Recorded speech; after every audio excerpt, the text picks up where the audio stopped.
we have this idea, we start spending money, spend all the effort into making this thing happen. Then we forgot about who is going to pay for it, how are we going to get the customer to pay for it. So if I say $10 million, you sell some business, what's the profit for you out of it as a salesperson? The commission will be somewhere between. What did it teach you that you are still thinking of today that is really helpful? We didn't know how to sell. I made the same mistake again. So it's about selling. Stop selling small ticket item to masses. Go the other way. Big ticket item to a small group of people. Hi everyone, this is Sasi. Welcome to my podcast. So today's guest is one of the most interesting guests we will ever have on this show. His career is something phenomenal and very interesting. Jack Lee is the principal of Forward Business Sales and Acquisitions, a Sydney-based business brokerage that transacts small and medium-sized business sales and acquisitions, primarily accessing the Australian Chinese community. He spent 16 years in corporate banking before he made the switch into starting his business career. In 2018, he founded Forward Business, and since then, he's built into one of the Sydney's go-to names for buying and selling businesses. Jack Lee spends his days doing something most people only experience once in a lifetime, helping founders navigate the sale of the business they spent years building it. He's seen what makes a business sellable, what kills a deal, and what it really feels like for a business owner to let go of their lifetime's work. So today we're talking about all of it, his career path in Australia and Asia, and everything he's learned about business, brokerage, sitting on the other side of the table from hundreds of founders. So please welcome Jack Lee. Thank you, Sasi, for having me here. I'm super excited. Get a bit nervous too because I haven't done this many times. So this is my first time on the live podcast.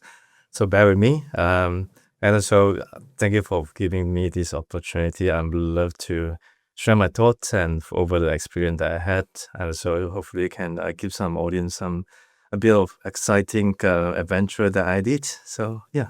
Pretty excited to have you here.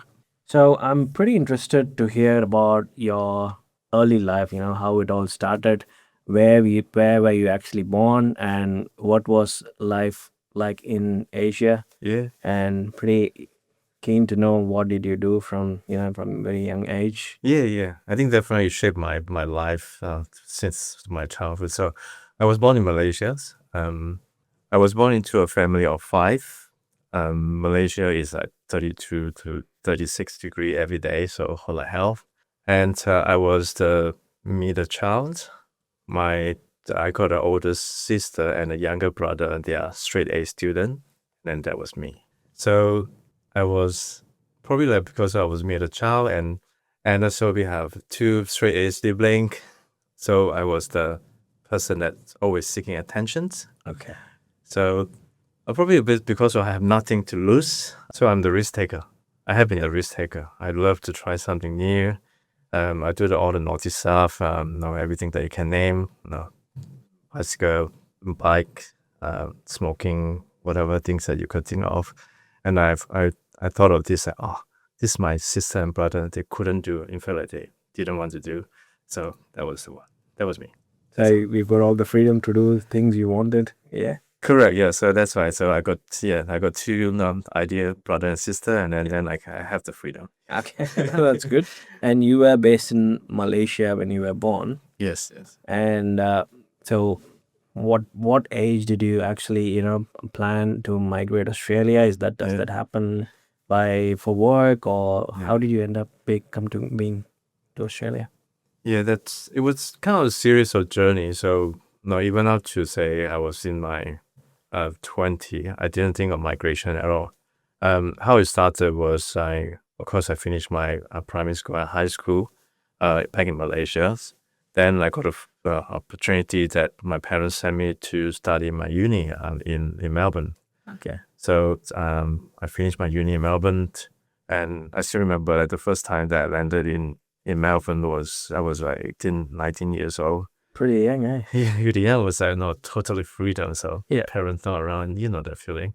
Then I went to Melbourne City, Flinders Street, and I get off and I look at Flinders Street. I was thinking, there's tram line. People get off the tram. He said, what? there's so many Asians, Okay. It's in a Western country. Okay. And then so that was no, it was colder day. It was raining like Melbourne, and I was thinking what, and it smelled quite weird. So I still have that sensation. So that was how I started. Not starting the first day of in Melbourne. Then I finished my uni. Then I went back to Malaysia and Singapore, continued my careers. Then eventually 2000. Then I came back, and that was I migrated to Sydney. So that was what, 22 years ago. Yeah, right. So that's pretty interesting. So, like a lot of international students, you migrated. So that was for bachelor's degree, correct? Correct, yeah. So that was my computing degree. So kind of similar to you. I wasn't from finance or accounting or anything. I just starting from like technical. Then one day I made a change.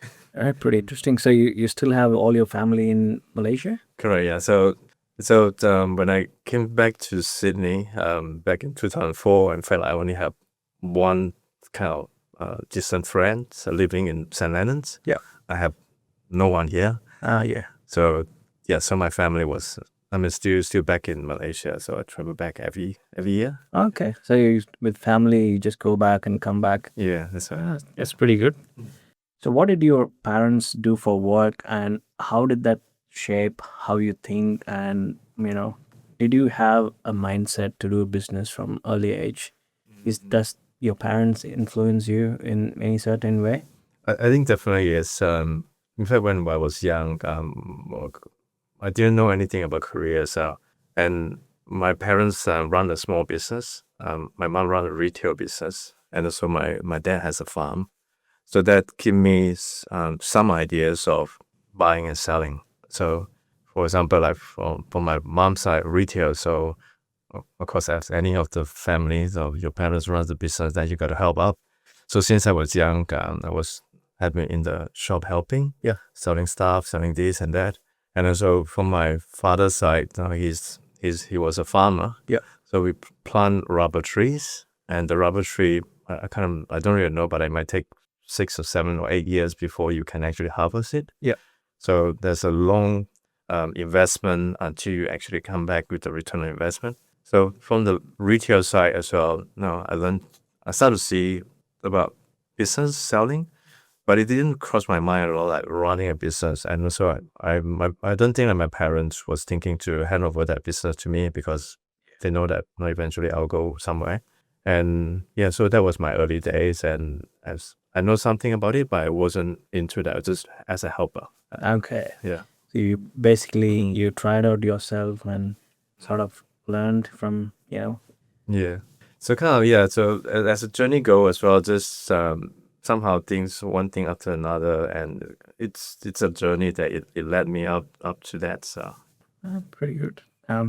What was the financial reality of your household when you were brought up? So like, were you always thinking of, okay, we need to always make money, or you're pretty satisfied with what you have? Yeah. Like, what was your situation was like to move here and say to take risks, as you said? Was there some backup that always that you think if something was wrong, my parents would always back me up? Yeah, not quite, because I was not. No, our family wasn't rich, and I was born into a comfortable family. So always there were food on the table, so I would never cut that. Every now and then, so I could see that my mom, especially running retail, said sometimes also talk about some cash flow issues, and not to us, but then just over the conversation. Of course, as a kid, we hear that, and sometimes not any type of event, any type of things happening. So the shop sales not doing well, and then there's some cash flow. And back then, the business using check, so you issue a check maybe 30 days due, and 30 days, and then you start thinking, oh, the 30 days due, and then you got to cash in and things like that. So that I know some kind of cash flow things happening. So we're quite open to that, but also at the same time as well, because we were kids, and also of course my parents wouldn't be sit down and then talk to us about this thing. Yeah. So has some kind of concept, but not overly overly aware of what's happening, kind of. Yeah, right. I got it. So among all of these things, you're playful and joyful. how were you actually with academic and stuff? Like, were you like both looking after both, or not really? Just be embarrassed to say that. Don't look at the camera. Don't look at me. No, I was doing okay to my standards, so I wasn't like failing subjects or something like that. So I would say I was above average. Let's say you got A, B, C, D, E, F classes. I was not in the B class. Okay. So compared to my two siblings, it's like no top on the A class kind of thing. So I would like to call myself street smart, no self claim. Yeah. Yeah. Right. Yeah. No. Yeah, so academic wise, I'm doing okay. No, not costing too much, but I knew that academic wasn't my thing. So yeah. So I chose to play and do some other stuff. And Yeah, and I think it's all connecting dots. You like to take risk, yeah, and sometimes there's a saying that the first benches and the middle benches keep always working. yeah. It's Probably, yeah. I have so many stories to tell about this thing. I feel so many times. Yeah. Okay. Until you finished your 12th grade, did you actually do any sort of part-time jobs? Well, like what was your first job look like, or is it completely in Australia when you landed your first job? Oh, okay. And how did you feel about it? Like, completely transforming from student to My first job, of course, back to family days. So my first job was for my mom's, and so I still remember. Actually, my father paid me, so I paid me like 10 cents. He was doing farm, so I need to carry this plant from this here to walk over there. Had to go through a lot of things like that. So that back and forth probably take me about 20 minutes and I make 10 cents. So yeah. so that kind of my early day. But I mean that's kind of family thing. But also in the retail as well, we were. It's a very small town, so it was the population was about 3 to 5,000, that kind of town. Okay. And then there were night markets, and they were just no just normal people. And then so we do have like some things that we can sell outside of the shops. For example, we do have like some mango trees. Yeah. And in the mango season, and my mom will ask me to take some mangoes and go to the street market and start selling it. Yeah. But I wasn't good at selling at all. So Okay. I was terrible at selling. I probably just guarding it, just make sure that no one steal the mangoes and things like that. Wasn't selling. So that was the starting point of having a bit of experience about this thing. Yeah. Then, of course, as the year goes, so you're saying that up to my year 12, my selling journey probably will be starting after my uni. So when I came back after my university, I came back to Malaysia. Then during that time, I started to have some kind of like main career. Yeah. And then plus as well, I have side hustle that started going on. Okay. We're keen to know, what did you do? Yeah. So when I came back, that was after my uni, 4 years there, which is quite interesting. I don't know how I passed that, but I did. Yeah. Right. So I came back to Malaysia. My first job was in the bank, OCBC Bank. Okay. Yeah, I was there for 4 years, and in Did between. you end up studying for 4 years and then going back to Malaysia and started working? Why did you choose to go back? Is that was always your plan? No, probably like at that point, I didn't think of migration at all. And also I didn't know what the pathway is for migrations. Yeah. So just automatically similar to a lot of international students, my pathway was came, study, finish, have a degree, and went back. So I went back after that, look for landed on the OCBC Bank job, and I was in technology, so IT. And I was really good at it. So I love doing that. I love delivery. Yeah. So I love to see my customer or my only customer, my boss, Yeah. smile. So I got a lot of compliment. My bonuses was good for that 4 years. So she's happy, I'm happy. So but during that time as well, I started to have a couple of side hustle and was developing software with another friend of mine. Then he do the selling, and we managed to landed on a university a game day. We developed something for the investment. Oh yeah. Like invest into this different asset, fixed asset, share and things like that. Then there was a game day, but we screwed up because we got the formula wrong. Yeah. Right. The result was totally quite unexpected, but they were okay with it. Then also I had another side hustle was. And which year was this? 2000. That was that was around 1998, 2000. Yeah. Oh, right. Yeah, so That's pretty interesting. it's right. That was the time when all the softwares Yeah. were booming. Exactly. Yeah. So actually, then the second side hustle during that time was around that. So the internet and the website and start coming in the .com, all those things coming into. Yeah. Then the second side hustle was I was with another friend. We hang out a lot now to pubs and drinks and things like that. So we came up with the idea saying that okay, let's build a website, and then the website is like the go-to place. So we were in Malaysia, Kuala Lumpur. So we built a place, website, any bar, any restaurant, any going out place, every place that we went, we put the information in there. Okay. So then people can come in and then look at it. So we bought a camera, like cost like $2,000 and something like that. Yeah. Build the website and then die. Oh, Because we didn't know how to sell it. How do we monetize it? yeah. Right. So we develop everything. We spend probably some monies and months to build out this website, and then we sit there. What do we do? What did we do? Yeah. Probably that was like 25 years old for a year. Yeah, that was around there. Yeah, around there. Yeah, that's right. Yeah, pretty interesting. So you, yeah, and then eventually it died, isn't it? Yeah, it is. Yeah. So, Pretty good experience though, it's to develop. I know. So I think I know. So a lot of people is I know we had this idea. We built something similar to me. We built something that eventually is then who do we sell it to? Yeah. What do we do with that? Yeah, I totally get it. So when you were trying to figure out in all these days, when you were 24, 25, doing side hustles, what did it teach you that you are still thinking of today? Okay, I've learned this lesson by then. That is really helpful. And did you ever imagine that, this one takeaway could navigate through this far? Mm-hmm. And you want to tell the young gen entrepreneurs who's watching?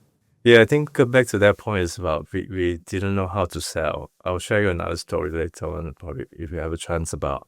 I made the same mistake again. Yeah. So it's about selling. So website that we want to design, kind of similar to hangout.com.au here. It's like, no, you want to build something.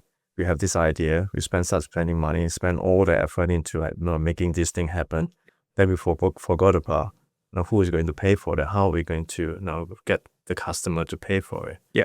So I think if I were to tell my younger self, tell someone younger. So if you have any ideas, start thinking about who are you selling to? How are they going to buy from you? Yeah. And so basically the whole process about selling. I know selling sometimes sounds like sounds a bit dirty word kind of thing sometimes.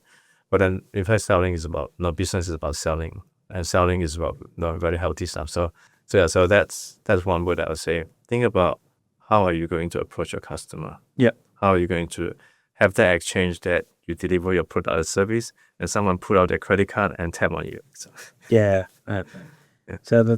So you reckon sales would be the first thing that people need to do?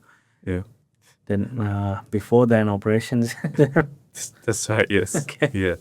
You were into the first 4 years where you're working for someone, and then how did you navigate after that? Yeah. What was your transformation look like? Did you still was into banking and similar industry after Yeah. that?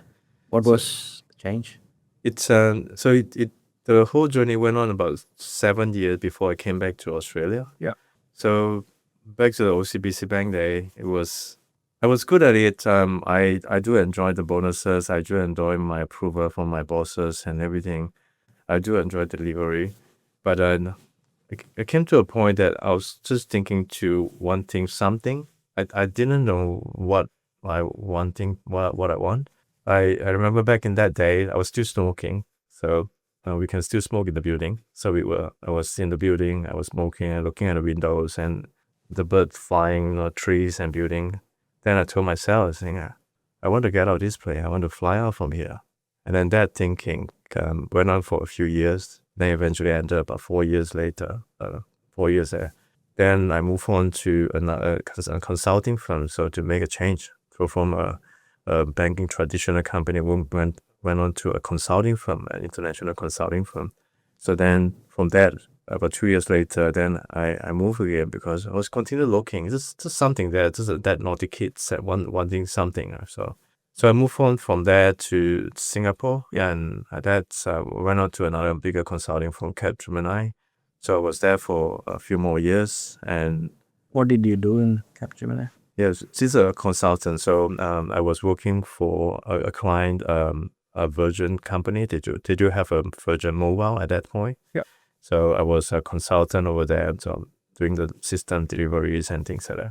And then plus also another insurance company. So you kind of slowly transition from not IT hardcore developers and then start moving into consulting, start moving into interaction with clients and make more clients happy. Yeah. Yeah. So you transitioned from a tech job Yeah. to consulting. Yeah. Okay. And then you slowly transitioning. Did you started liking consulting? I love it because you have kind of different type of vibe, international traveling. I'm still in my 20s and yeah, still loving it, and a lot of night out, and yeah, I love it. And also, actually, yeah, you could have mentioned that. So at that point, I start to have another thinking because I have a decision to make at that point whether I would continue as going into the corporate ladder. So as a team leader, manager, director, VP, and things like that. And then so at that time, I had the exposure of looking at people turning into a contractor. So I realized, wow, contractor can make good money there. Yeah. So I made a call. I decided to go down the path of contractor. Yeah. So to build my own capital. Yeah. And then because I knew that I wouldn't be working for someone forever. So there was also a pivot that changes into a mindset of contractor. Yeah.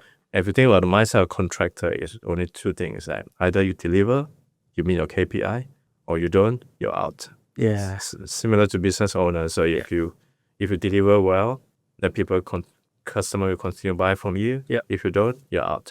So I think that start to have that shift as well. So on top of consultancy, also start to have that mindset of business start coming in. Yeah. Yeah. That's good. So were you a successful consulting person by the time? Did people reach out to you all the time? I think I deliver. So I love I love deliver. I love to make people happy. Yeah. And I have this never give up, and always there's a few options there. Yeah. So to work on, I like to see things into closure. Yeah. And so when I do consultancy, I do a lot of delivery jobs. So it means I like kind of project management thing. Oh yeah. So you got a starting point, you got an ending point, and then you make sure that everything stick and work with different type of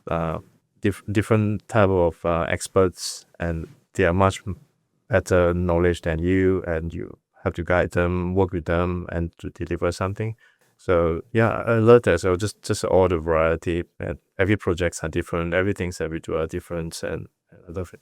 Yeah, right. So I've definitely got to tell you something. When I met you the first time, I was definitely, if I got to sell the business, that would be definitely you, You got a very positive attitude towards, what you speak, because I've been watching you in a couple of BNI meetings, and the way you carried out yourself was like very positive. So I was always thinking in my back of my mind that, this would be the person, You never told, or you never even spoke to me, but, there's, what do you say, charisma already sold, you know what I mean? Thank you. So definitely want to highlight that for sure. Thank you. I appreciate the feedback there. Not on the BNI, sometimes I freak out as well. And just having that speech in the public speaking, it wasn't mine. Okay. Well, you practiced a lot. Yeah. Continue learning. Okay. When was it you're close to ending your career in consulting? At what age and what year? So yeah, so I was in Singapore all the way up to 2004. So that was about 31, 32. Yeah. And it's not by chance as well. So I decided to migrate to Australia, and that's also another journey. And so I saw someone applying for Australian migrations. Yeah. And then I just following him, and then I got my visa here.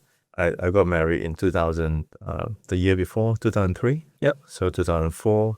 Just a few days before the Easter, then my wife and I landed in Australia. Oh, nice. So you were probably 31 Yeah, by the time. Oh, everyone. Yeah, that's good, man. So you're pretty young when you first landed in Australia and you got your migration with your partner. yeah, that's So right. very exciting life looking forward together. Yeah, I uh, I sold it to my wife. I say, let's come to Australia for a year.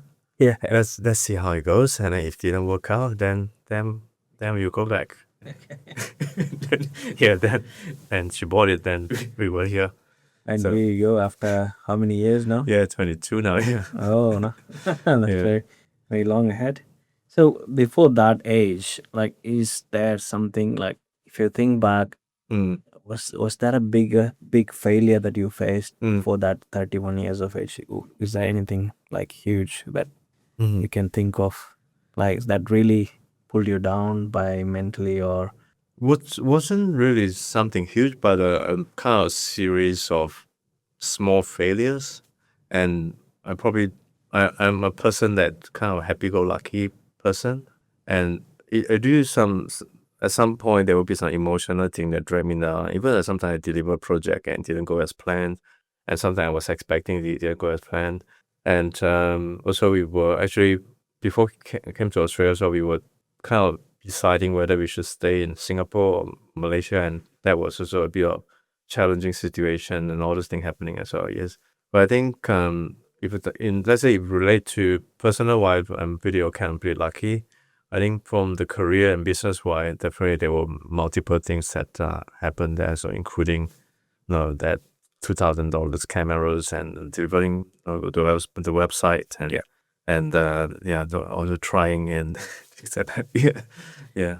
$2,000 by then was pretty much a good I money, know, isn't it? and yeah, that was our whole month of salary there. Yeah, true, man. So by the time, so did you ever think of that one person who saw something in you and gave you a real opportunity? Like, has someone has turned your life Mm, drastically, mm-hmm. the way you see, in terms of work or in terms of personal life at that point of time?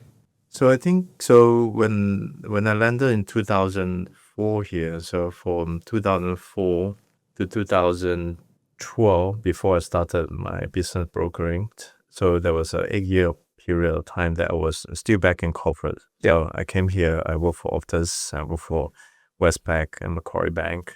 So when I landed here 2004, just going through a bit of journey first, so it was quite tough as a new migrant. There's a lot of migrants here. I have no network, no friends.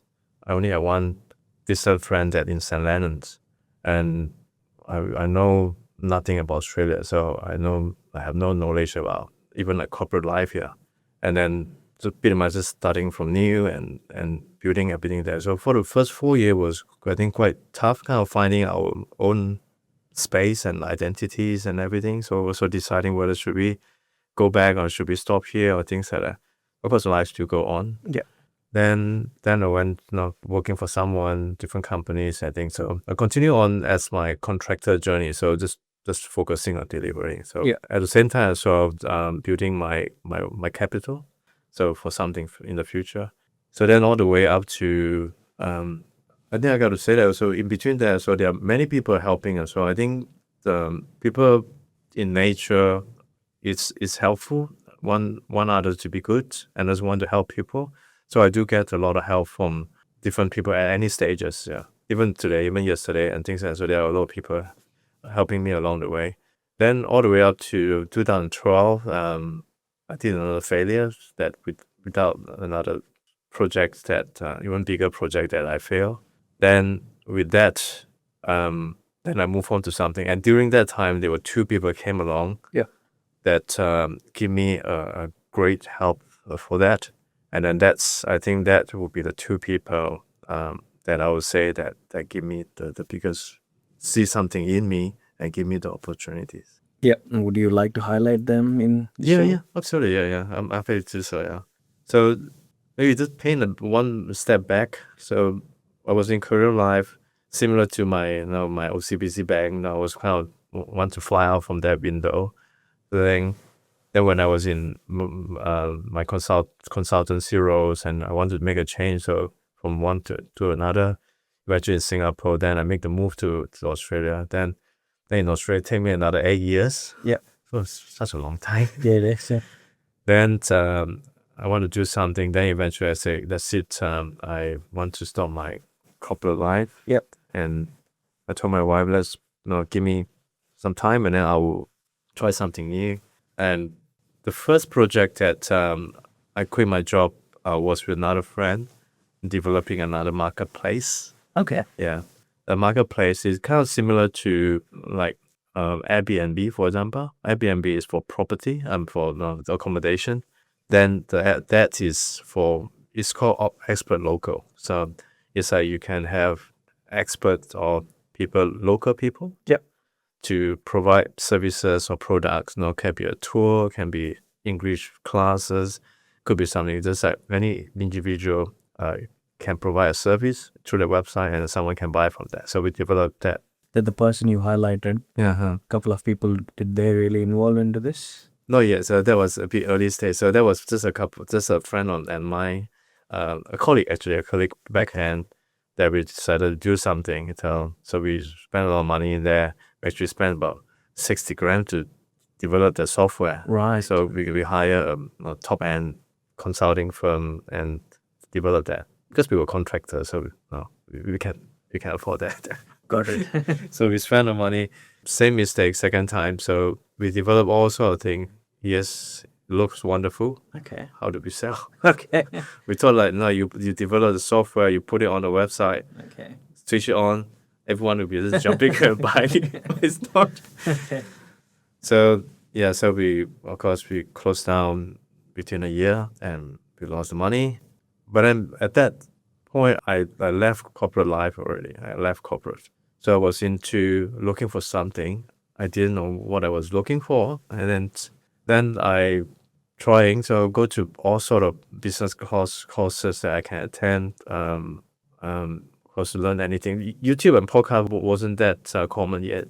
So attend any online classes and workshops and things like that. So the first person that saw me there was I went to a business school, business course school. I was there for 3 years and his name is Wilson Luna. Yeah. So he run business course and I think he's still doing that. I was there for 3 years. And then he saw something in there. He say he knew about the project Expert Local that I was talking about. Then I remember he told me, he said that stop trying selling to small ticket item to masses. Stop that. Right. Okay. So go the other way. Big item, big ticket item, sell it to smaller group of people. Right. So basically it's like stop selling small ticket item to masses, go the other way. Yeah. Big ticket item to small group of people. What was that? He said, no, it's like the Oracle, say something. Yeah. And then I got no idea what I was talking about, okay. But then I was still learning. But I still don't know what I was looking for. Then during that time, maybe between that a few weeks, then a friend of mine saying that she's accountant. So she say, you're looking something, have you tried real estate? I said, no, real estate is not something that, not me. I look into that, not me. But he said, have you tried business broker? I said, what was that? I got no idea. So then that pretty much, first time I heard about that, then for the course of the next few weeks, do all sort of Google search and learn about it. And I pull out 12 business brokering company in Australia and send them 12 cold emails saying that, hey, I want to work for you. I want to work with you. So then 3 responded. I got 3 meeting with 3 principal. And then eventually I picked one. And that principal, the company's benchmark business. They are really big in Queensland. And the principal was Bruce Crudry. Oh, yeah. So he was probably the second, not probably, so he was the second person that gave me the opportunity. Okay. So he was very patient and I was there for 6 years. Right. He was very patient and he trained me and he taught me. Into the navigating the business. Sales. Okay. Was that the first time you were working for someone selling businesses? Correct. For the 6 years? Correct, yeah. So I started from nothing. So I was totally coming from a corporate life. Feel a couple of things. I got no idea how to run the business. Yeah.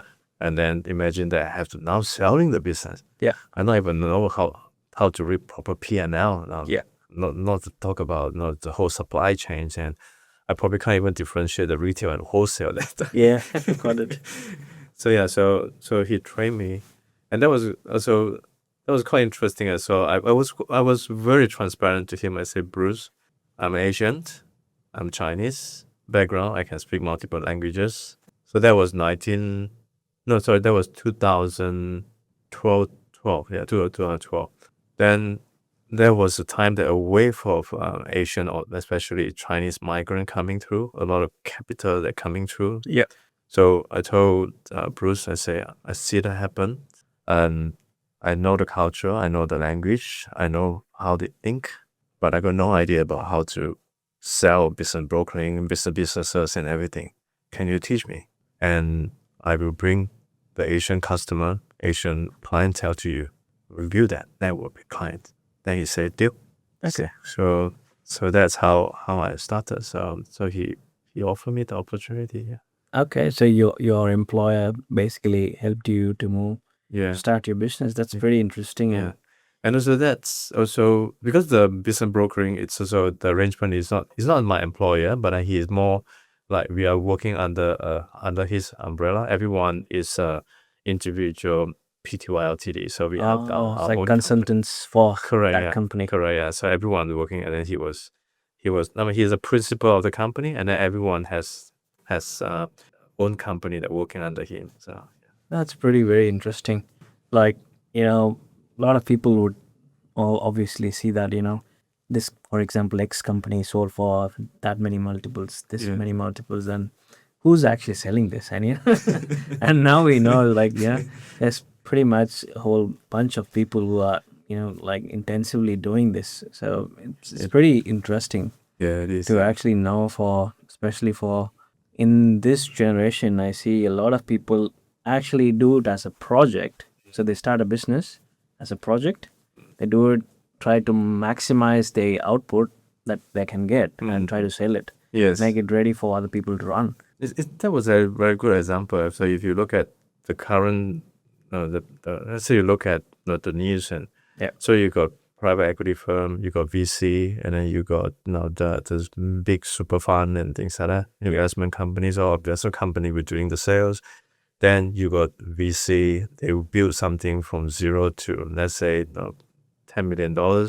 Then another PE firm will come through, and then build from like $10 million to $100 million. Yeah. Then another PE firm, the larger one, will take through and then go on to that.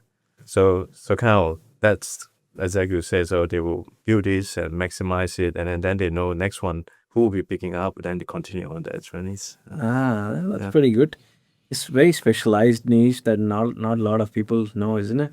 Yeah, as I told you, so like 2 months before I become a business broker, I had not even heard of it. Yeah, right. And like out of this 6 years working under his umbrella, what is there a fascinating business or story? And you thought, how did this guy sell this much out of nowhere? Like, is there something like this? Like, yeah. That's why I have to thank him, because for the first 2 years I was terrible. Yeah, I was terrible. It's all about his patience, and it's all about me continue learning, never giving up. And it was really tough. Came out from corporate, every 2 weeks, every 1 week, you got a paycheck in your bank account. Transition to this is like it's the sales commissions. yeah. So, and also my first business deal, it came in about, I think, maybe 6 to 9 months later. So that was a drought period of that long until my first sales arrived. So that was challenging now, though. I have family currently, and actually my son was born, he was 3 years old. Yeah, actually 4 years old. Oh, it's a good story. So then my first deal was a Japanese restaurant. Right. A Japanese restaurant in Broadway. And then I took my son there, and we had udon and noodles and things like that. So we took some photos and maybe some video too. Then use that for the marketing campaign, and maybe that's how to selling. How to selling. So my first deal was 9 months later, and I think the commission was at 26,000. So I was very happy with that. I was very Yeah, we very started pleased. making it. Yeah, that's like something like, yes, okay, it happened. Although it take me 9 months, but yeah, Yeah, that was the starting point. got it. Mm. So if I say $10 million, you sell some business, what's the profit for you and out of it as Yeah. a salesperson? So typically in the M&A or business sales, so the commission is based on of course the sales price. So usually I do this comparison. You compare to property. The property sales, typically the agent will be making about 1 to 3%, depend on what type of property. And also of course the property sales is much quicker and the quantity is much higher. A business sale is a long cycle. So it take 3, 6, 12, 9, no more than 12 months and 2 years and things like that. Yeah. So the commission will be somewhere between, it could be somewhere between 4% to 8 or 10% of the business sales. Yeah. So to us, we charge typically about 5 to 8%, Yeah. depending on the size of the company. Got it. So that now you can work out the math. So if 10 million, 5%. So you Yeah, use 500,000. Yeah. Yeah. And so it's pretty good, interesting to know. I get this point. So you got to sell a few things to rich people than many things. You know? Correct. So that's that's right. Yeah. So at that point, like particular item for that expert local, I remember it was I make $77. So I would need to sell many until I make a $500,000 sales. yeah, no, I understand. So pretty interesting to know, this style of the first 6 years was gone and then you started your business. How was your, say, first 2 years look like? Like, was it pretty interesting when you said a lot of Chinese investors started coming in? Yeah. Did you see instant success? So you mean when I started my forward business in 2018 or back in 2012 When you left your corporate? Yeah. Okay. when you left your 6 years of consulting with So that point is much better compared to when I was started in 2012. So again, I always come back to this. So when you start a business, do you have the network? No, do you have the capital? Do you have the resources and knowledge and everything? So 2012 was nothing. So when I started 2018, I had some of them already. So I was still helping a lot of migrants up to that point. Yeah. I mean, yeah. So 2018, a lot of Asian migrant. I worked with my associate accountant and business migrant agency. It's a bit easier, but in business, the thing that in business is that it's like ongoing type of changes, ongoing improvement, ongoing different challenges coming in. So it's not something like, okay, I get through this and then happily ever after. So there's, you know that anyway. So it's just continue on. So 2018 started, was okay. And also I was also jumping to another opportunity. So I was doing that again, another side thing that kind of related, but also side thing that at the same time. So that was running for 2 years. And 2 years later, what happened? 2020. yeah. COVID hit. Yeah. So that was the journey itself. Yeah. So when COVID hit, a lot of people would try to sell their business, right? Wouldn't that be a opportunity for you?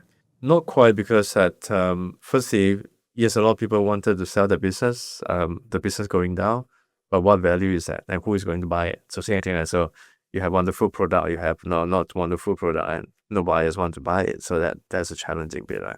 Yeah. So at the same time, at that time, when this big macro thing happened, typically it's like everyone will freeze, nothing will happen. So especially for the first 9 months, like feels like nothing happened. Everything just goes silent. Right. And of course, so plus the government was handing out cash, so people would just enjoy the subsidies and things like that. So that's pretty much that. That was another challenging time. Yeah. Right. And then you slowly started revamping after 2021 and Correct. Yeah. And also there's so changes as well. So we did a lot of volume game before 2000. So we did a lot of hospitalities, and people were looking for a smaller hotel, Yeah. of course, cafe, restaurant, franchises, and everything, convenience store. Then things changes. Then now we're more moving into a mid-market type of businesses. We don't do hospitality anymore, and we're more focusing on, say, manufacturing, wholesaler, import export, distributions, IT, logistics. So kind of mid-market B2B. So when I say mid-market, we're somewhere between a mil to 10 mil in value. So that's the businesses that we're focusing on. Right. So if someone has to come and sell to you, what sort of revenue they should be making? I would say typically we look at businesses that they are at least have a mil of revenue. Yeah. So we do look at something sometimes a bit smaller, but typically between 1 mil to 10 mil type of. Actually, 1 mil to 25 mil is still fine. Yeah. We do have one freight forwarding company that just doing 25 mil. Yeah. So 1 to 25 is okay. But if anything larger than that, then I would recommend them to go to a mid-sized M&A firm. Then if it's something smaller than that, I would either recommend them, probably they can help do that themselves, sell it themselves. So they can still go to advertise in a certain marketplace as a private seller. Right. Yeah. Also, they can also maybe just continue growing first until selling it. So, for example, tech companies, a lot of companies they build infrastructure, they don't even start making revenue, and they're going like 100 multiples. How does that work? That's why I say we don't talk about that. That public listed and all this PE investment. Yeah. So basically, it's everything that we do here. Yeah. We are looking at the future income because whatever history is a history. Okay. So we use a history to project the future. Okay. And then we use the future sustainable income to value the business. Okay. So we go back to the accounting firm and the convenience store because their future growth will be quite similar. Yeah. So let's say they're making $1 million a year. Yeah. Then the next few years, we'll be looking at maybe 5% growth, 8% growth. Typically, we go by the CPI. Yeah. So it means that their growth is pretty much there. Yeah. So therefore, we calculate that based on, although we look at history, but we actually based on the next 3-5 years, this is what you're looking at. Got it. As for the tech company, some of them, they will come out with saying that, all right, now we are making zero money or making a loss. Yeah. For example, SpaceX, for example, not a good example, but then let's say they're not making money, but then they're selling the future. They say, in the future, in 3-5 years now, my company will be going like this way. So at that, you're buying that future. So similar as well, we are looking at this different industry, but then just at the future. What is the future? Is a steady growth. One is like hockey stick type of growth. Right? Yeah, got it. And what sort of for tech companies? What sort of multiples is that still based on the income? Yeah. Or so the income and the profit. Another way to look at it is that if you have a recurring revenue. So a lot of this tech company, they are going by a subscription base. Yeah. So everyone, let's say zero. Let's say zero accounting system. You pay like $99. No, even like let's say ChatGPT or Claude or something like that. So you pay $99 per month. So that's a recurring revenue. You sign up, and typically probably you sign up forever, or maybe every 3 months, 6 months, and things like that. But then where else? Let's say convenience store. There's no recurring income. So you buy into that, right? And then tomorrow you may not buy it, and maybe I never see you in the next 2 months. So for those that has a recurring income, the multiple will be looking at the revenue. right. For those that doesn't have a recurring income, let's say manufacturing, retails, and things like that, then we'll be looking at net profit. Right. So Okay, got it. just like accounting firm, actually, they are looking at the revenue because accounting firm. Only service, Yeah, it's a recurring income thing. Yeah. So therefore, there's different nuances there. Yeah. Yeah, right. And a pretty good insight, to be honest. Thanks for that. And probably been a lot of people who are building into this, who are maybe thinking to sell something. Be very good insight. And was there a differentiation between selling a product-based business and service-based business?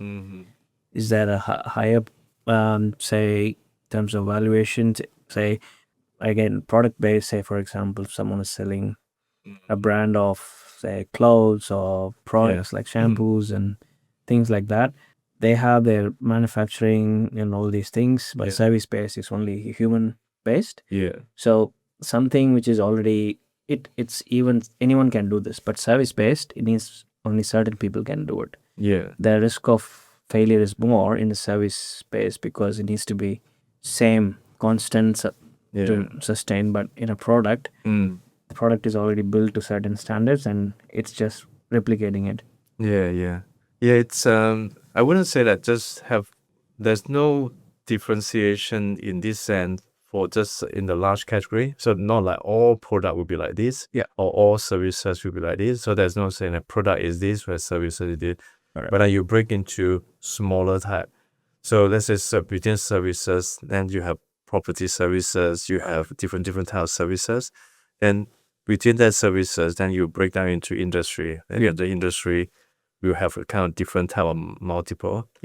Again, you raise a very good point. So for example, some of the industry, some of the service space is a very technical skill. So let's say you're developing some kind of space, something that not many people that know it. Then compared to services that, let's say you're doing gardening. So you can pay someone $30 to do gardening. And then that service is easier. So therefore that differentiation is between the services itself based on the niche. Then you have a different type of multiple.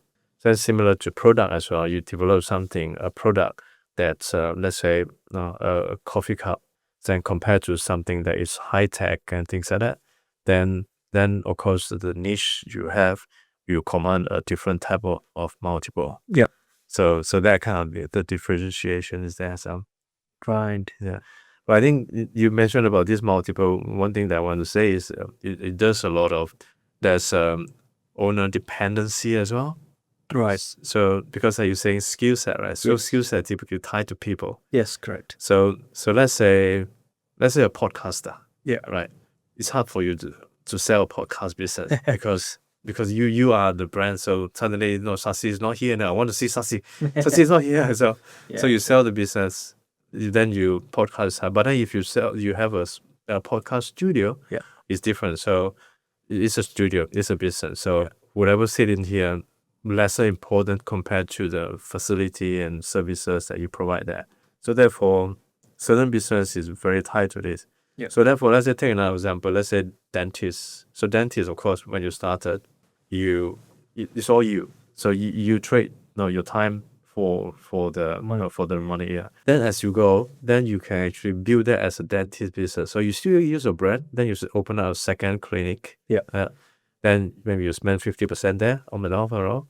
Then you use a brand name. You open up another one. So then suddenly, then you still have your brand, but then you run multiple clinic. Trade people using your standard skill. It's like having, instead of people dependent, needs to be system dependent. Correct. Good. Actually, that's exactly. So it's me. For example, my business. So slowly, as I work it through, then people know me. People come to my business. But then, so as long as I can still deliver my services and businesses through the system, and then the system is that the people that are working here, then can deliver the same level of services and quality, then people will continue, and that will make the business sellable. That's good. That's very nice to hear. Like right from the basics, people will start thinking about how they can set up the business instead of. I see a lot of people that when they are not there, the business won't run properly. There are not enough people or high level managers. They don't probably set up in a certain way. Sure. People who are managing from the top is always on pressure. And when you see like a lot of CEOs we saw in social media, that they say they're always pretty. They only take key decisions. A lot of other decisions is all gone down below. That's right. So it's true, because also that's also the challenging about small businesses as well. You and me will know that because we wear many hats. So today we'll be doing marketing thing. At the same time, 2 hours later, a call coming, we had to handle the sales thing. Invoice not paying. We got to trace up. We had to do the admin stuff. We had to do the bookkeeping. and then AI coming through. We had to learn all the AI stuff. Yeah. So then new technology coming through and new sales coming through, all those things. So we had to do this thing. Yeah. So compared to larger business, of course, they have some kind of different type of setting. So that also lead to small business and larger business that's key different. So my point is saying that all this, yes, as a small business owner, we do multiple hat. If I can advise that is if you can put on another hat, Yep. it's called build to sell. So you build your business. Actually, the other day you asked me that question. I know that you're looking at this, you're looking at growing, and eventually you start to have a thinking of selling it. Even before you have all the studios set up. That's fantastic, because that's a mindset. Although you may not be selling, but then it's called build to sell. So you build something, has a mindset of selling, and you may not sell it, but then you have a mindset. So Yeah. therefore, automatically you set up the system, clean book, remove the owner dependency. Yeah. Of course, you won't be able to do it in day one. Maybe you won't be able to do it in year 300. So, Yeah. but then day 200, but then you can start working through that. And then by the time that you're ready to sell, you are ready. So that one of the challenges that a lot of businesses coming to, they're not quite ready. So it might take another 6 months or 1 year or more. Yeah. I always think about SOPs, like standard operating procedures for literally everything, whatever we do. So, that's why I was like thinking, we need to definitely package this. Yes. In like everything needs to be packaged. If you are not there, someone else needs to easily access and do it the same way. Yes, that's I right. always think about that because because I'm from an engineering background. Mm-hmm. It's all, say for example, if something is to be built, Mm. you got standards. That's how you got to build it. Like it's standard. But in business, there's a lot of ifs and don'ts. There's a lot of things that That's a, it's not certain. yeah. If you got, for example, if you're building a building, the building will come that way. Yeah. There's not going to be a lot of changes. But in business, we go in a certain way. We think it will happen, and it may go different. You know what I mean? Exactly. Yeah. Try to converge as much as possible, but And you know what? Because a lot of the time that decision is sit on the owner's brain. So therefore, first thing, there's no SOP, and that SOP is in there. So therefore, and then that means that the owner dependency, right? So every decision have to come back to the owner. Yeah. And then so there's no SOP. So therefore, all the employees or even the division head so have to come back to his. I don't know what John's thinking. I don't know what Jack's thinking. So that's decision come back. So by having that. And then, of course, back to the AI stuff, so a lot of things changes, and that will help all this automation, SOP, and things like that. Yeah. So that also will be one of the two things that help business sellable, and then will be the better price, and then sell it quicker. Yeah, but that's good to know. It's very valuable information, and thanks for that. Across your journey in last, from 2018, would be keen to know, when did you make your first $1 million? It took me many years. It take me many years. Yeah. Um, Not sure if you can say this, but if you want to do, you can say. 5 years actually. 5 years. That was in probably Yeah. 2023. Yeah, that's right. Yeah. It's So okay. you've been always onwards and upwards after that. Yeah, it is. Yeah, it's. I think every business is the same. Everything that we do is the same. Yeah. There will be time that it takes have to go through. Of course, that the COVID and things like that. Put that thing aside. So whatever we do, there is a time that you get to continue working on. So maybe also that's learning from my father as a farmer. You have to plant some seeds, and then the seed will take 6, 7 years or 8 years to come back, and it's not instant gratification. So so it takes some time. So just be patient and continue learning. Yeah, that's good to know. Probably you soon hit 10 million and onwards and upwards. That's right. Yeah. Maybe you already hit. I don't know, but not yet. No. But I do have a big goal to make. Yeah. And now I'm 52 now. I'm not thinking of retiring. But I'll continue working and continue. I have something that I want to move on, and this is a journey. Yeah. And as we go through, and then there'll be new thing coming through, and then working toward that. So especially at the selling bit, and now back in the day that I say I built something I don't know how to sell. Yeah. I think I'm very good at it now, but I'll give myself somewhere between 7.5. But I need to move into the next stage of selling, eventually asking money for people to invest. Okay, I got it. For your business? No, I'm more not so much on my business, but my big goal is I want to run multiple businesses, Okay. and then under a big holdings, and then that holding, because I'm generating the deal flow, so it'll be in and out, so we can build that, we can grow it, we can hold it, or we can sell it. Right. Yeah, So like so- sort of investments into startups and things like that. Yeah, not so much startup, more like established business, because at this moment there are a lot of there are quite a large percentage of seller in their baby boomers age. Okay. So they're exiting. So there are a lot of good opportunity that we can take it through. Right. Put some system in there. Yeah. And put a right structure in there. Grow it for cash flow. Right. Hold it for cash flow, or eventually we can sell it for the bigger guy. And so in between as well, we can bring in more entrepreneur that's continue Capable of holding it. coding it and running it. Okay. So it's kind of, that's my goal, my passion. So I love helping entrepreneurs when I see someone that coming into this new journey, and I love that. And so I'm looking at people that are looking to exiting, that we can retain their legacy and grow it and make it bigger.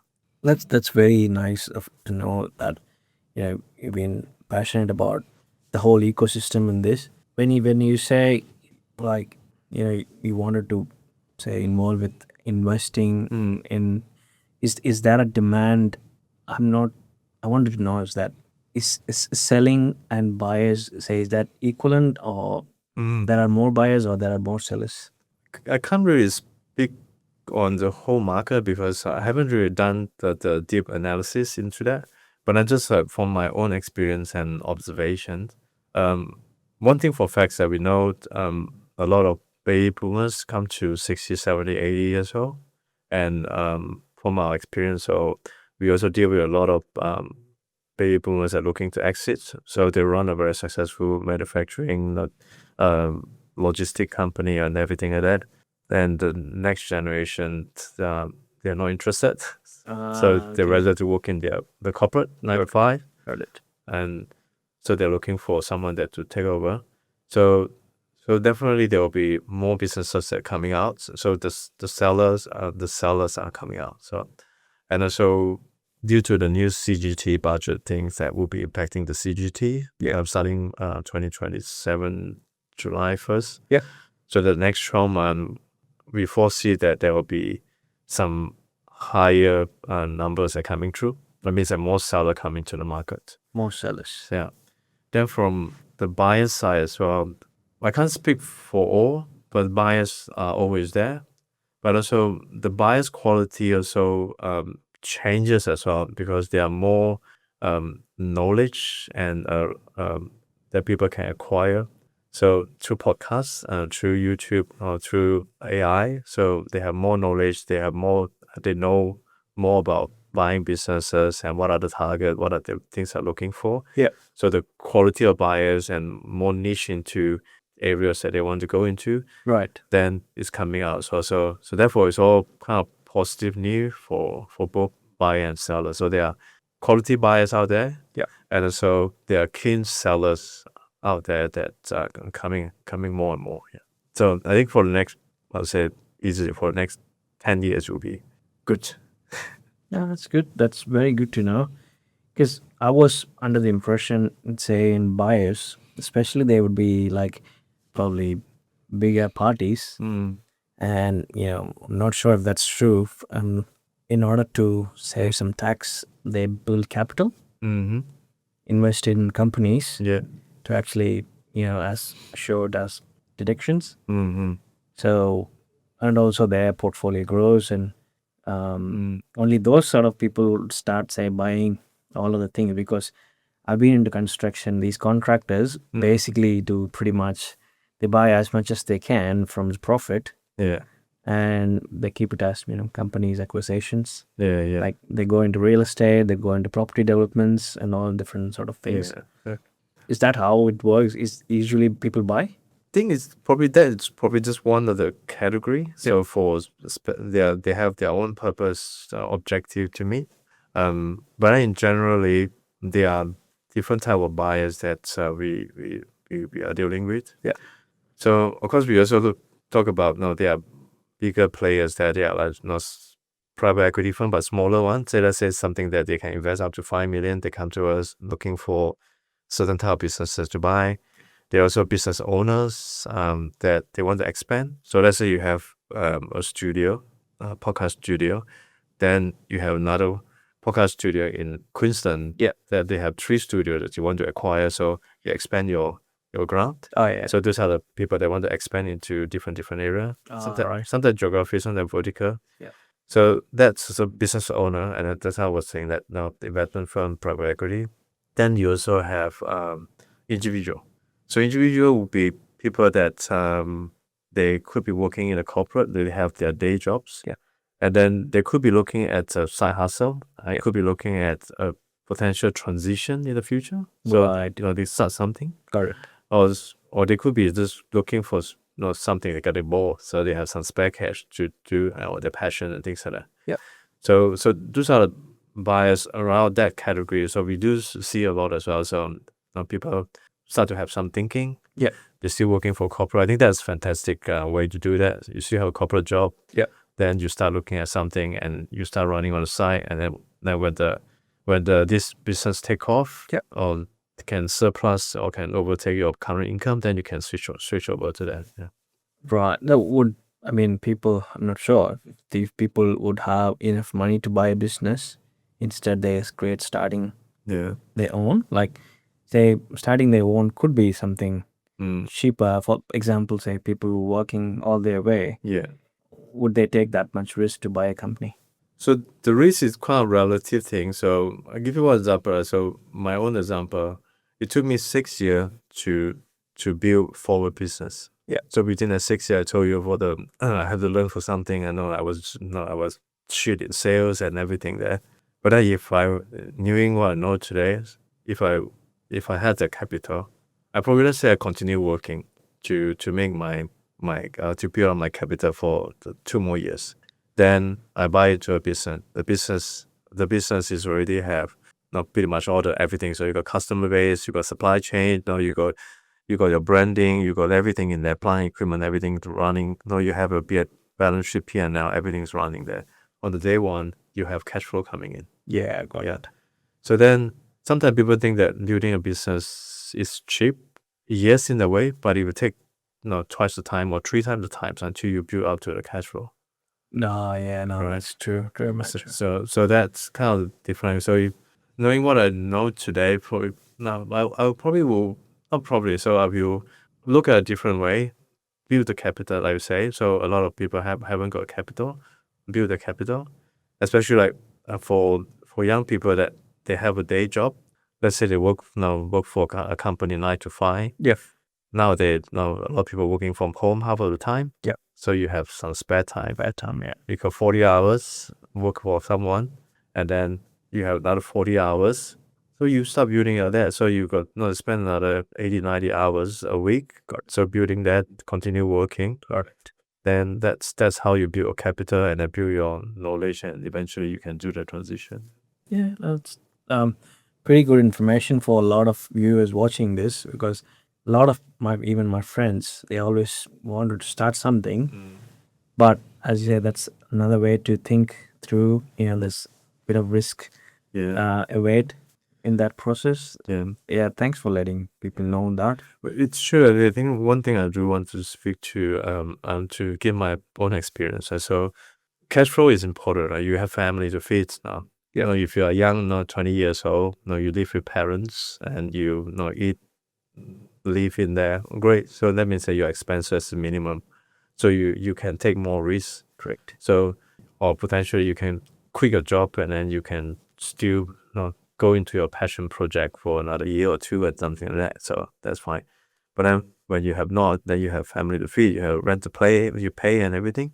then make sure that your cash flow can last as long as you want to be. Great. So I remember that when I started at I told my wife that I will come out, do something for 6 months. If it didn't turn out well as we planned, then I'll go back to workforce. Yep.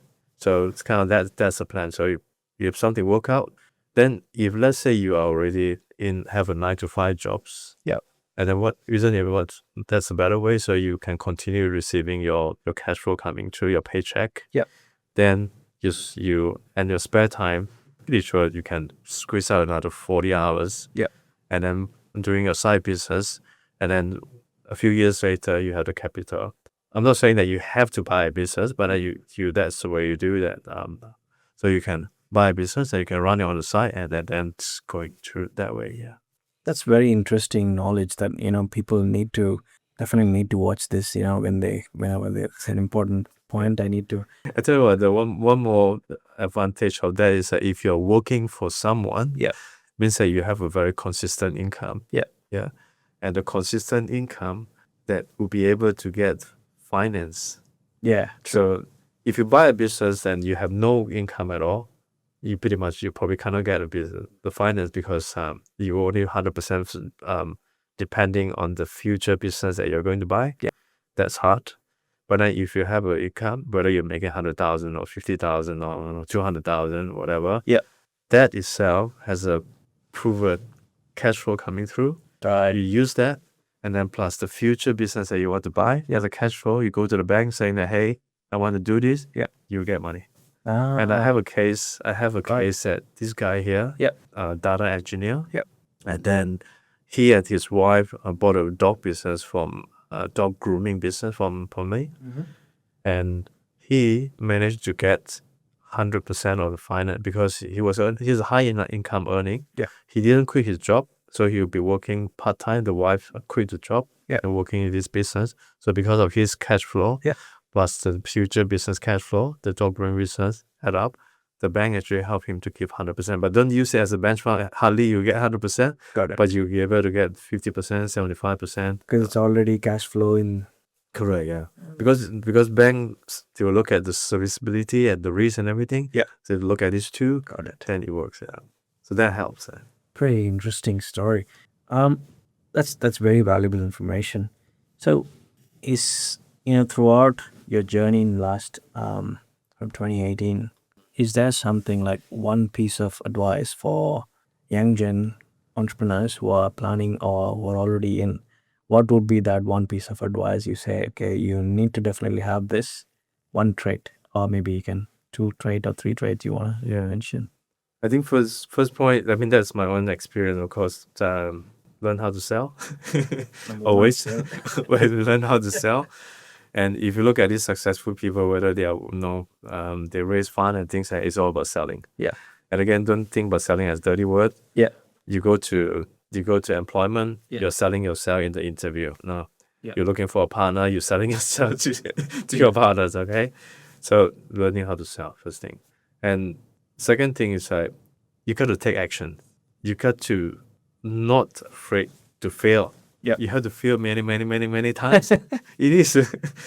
I can give you, I have at least set up 10 to 15 companies, and some majority fails, and then some works. Right. And things like that. So it multiple failure. So what I'm saying here is, don't be afraid, and you have to take actions. I do see people that sitting on the fence, forever studying, researching, and there was a guy that came to me 4 years ago looking to buy a business. Yeah. Every year, about the same time, he would make an inquiry. Okay, we come through, and then we will go for this, talking to the sellers, and this and that, kind of same pattern. Okay. That's not healthy. All right, you cannot forever. So you cannot continue just researching and looking at things like that. You set a timeline saying that, yes, this is the way I want to do. Yeah. Get yourself ready. Get the capitals and get your the direction ready. Yeah. Take action on that. So and then you will fail. you will succeed. Yeah. You will learn. Yeah. And that's how it works. So learn to sell and take action. Take action. There's some book I've read recently. I think it's from The Diary of CEO, Stephen Bartlett. So he mentioned the possibility of success increases by the number of times you fail. Yeah. So the more the times you fail, the chances are higher for your success. Yeah. It's like pretty interesting Yeah. line that pretty Yeah. much you said the same thing. I think it's similar. As I heard something that you had to fail fast. Yeah, Yeah, something like that. Yeah, it's like yeah, fail fast so you can win early.